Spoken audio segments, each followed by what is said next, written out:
올해 재테크나 대출 계획 세우시는 분들 지금부터 귀를 쫑긋 세우시는 게 좋겠습니다. 꼭 필요한 정보를 중요한 정보를 알려드릴 건데요. 올해부터 달라지는 중요한 금융제도 어떤 게 있는지 행복자산관리연구소 김현우 소장과 함께 알아보겠습니다. 어서 오십시오. 네, 안녕하세요.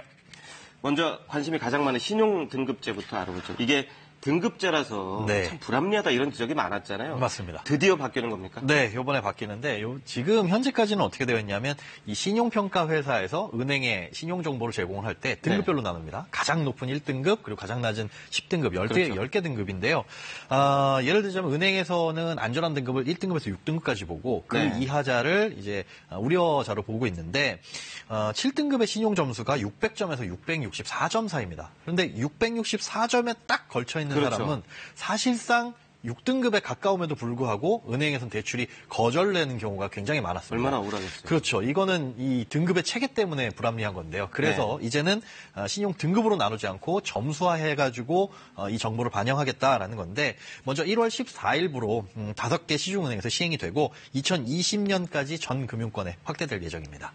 순차적으로 확대가 되는 거군요. 네, 그렇습니다. 대출도 좀 짚고 넘어가야 될 것 같습니다. 네. 이 신용 등급 때문에 1금융권에서 대출받기 어려운 분들이 2금융권 가잖아요. 그렇죠. 그런데 이게 이자도 더 많이 내고 억울한 측면이 참 많은데 그런데 2금융권에서 돈을 쓰면 무조건 신용등급이 많이 떨어지잖아요. 맞습니다. 이 부분도 좀 바뀝니까? 예, 이게 문제가 있었어요. 1금융권 이용하지 못해서 2금융권 쓰는 것도 억울한데 2금융권을 이용했다라는 이유만으로 신용등급이 사실상 지금까지는 크게 떨어집니다. 그렇죠. 그러다 보면 결국은 또 1금융권을 이용할 수 있는 기회마저 박탈되는 악순환이 계속 반복이 됐는데 사실상 뭐 1금융권 금리가 3%고 2금융권 금리가 그보다 더 낮은 금리를 제공해도 문제가 생기는 경우가 있습니다. 이게 개선이 됐습니다. 그래서 2금융권에서 대출을 받더라도 그 대출 규모와 또 금리 수준을 고려해서 금리가 낮고 대출 규모도 적으면 그만큼 신용등급이 덜 떨어지는 쪽으로 보다 이제 합리적으로 개선이 됐다라고 볼 수가 있겠죠. 네. 또 한 가지 관심 있게 봐야 될 게 그 대출 금리를 낮춰달라는 요구권이 있잖아요. 예를 들어서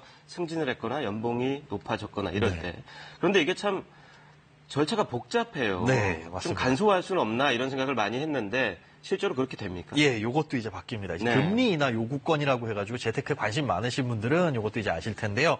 말씀하신 대로 승진을 했거나 아니면 연봉이 올랐거나 또 신용등급이 오르면 은행에 가서 저 이렇게 개선됐습니다. 금리 좀 낮춰주세요라고 요구를 할 수 있거든요. 그런데 이 부분이 뭐 은행의 체계도 복잡하고 신청해야 될 서류도 복잡하고 또 신청한다고 해가지고 내가 금리가 낮아질지 안 낮아질지 얼마나 낮아질지 이런 것도 모르는 상황이었는데 그렇죠. 이런 것들이 조금 간소화됐습니다. 일단은 이 금리 인하 요구권을 신청할 수 있다라는 걸 상품 설명서에 보다 보기 쉽게 알기 쉽게 명시를 하도록 바뀌었고요. 또 은행에 직접 방문하지 않더라도 뭐 모바일이나 아니면 인터넷 뱅킹을 통해서 인터넷으로 신청을 할 수도 있게 바뀌었기 때문에 여지까지는 번거롭거나 귀찮아서 은행 안 가보신 분들은 이번 기회를 통해서 뭐 금리 인하 요구권 활용을 해보시면 좋을 것 같습니다. 챙겨보셔야 될 것 같아요. 또 불만 중에 하나가 이런 거잖아요.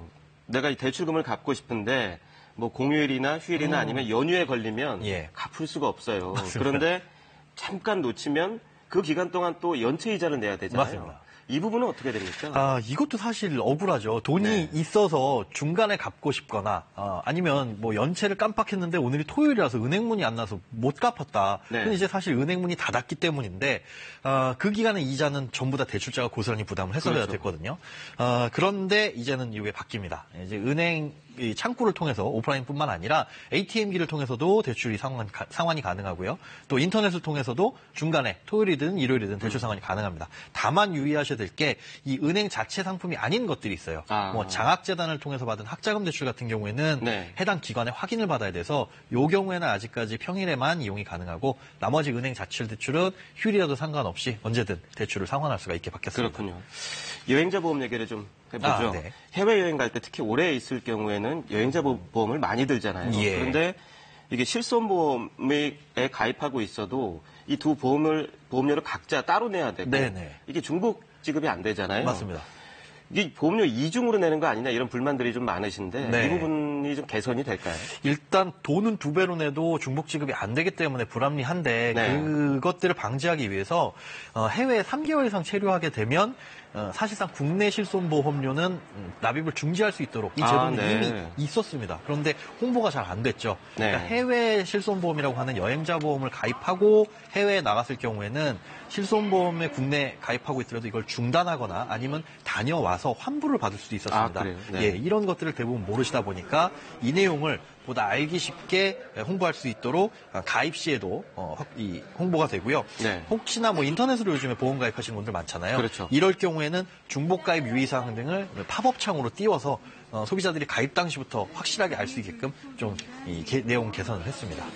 팝업창 뜨면 꼼꼼히 좀 보셔야겠어요. 네. 마지막으로 짧게 질문 하나 드리겠습니다.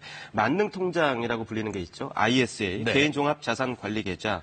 이게 가입 시기도 연장되고 범위도 넓어진다면서요? 네, 원래는 지난달 말일부로 끝나는 거였죠. 그런데 이게 2021년 12월 31일까지로 기간이 연장됐습니다. 네. 그리고 가입 대상자도 지금 당장 소득이 있어야만 됐는데 직전 3년 동안만 소득이 있으면 지금 휴직하신 분이나 이런 경력 단절 분들도 가입을 할 수 있도록 조금 개선이 됐는데요. 다만 여기 이제 수수료가 있으니까 수수료와 세금 부담하는 거 어떤 게 더 유리한지는 잘 따져보시고 가입을 하시는 게 좋겠습니다. 좀 복잡하긴 하지만 좀 꼼꼼히 좀 따져볼 게 많아진 것 같습니다. 네. 오늘 말씀 여기까지 듣겠습니다. 감사합니다. 네, 고맙습니다.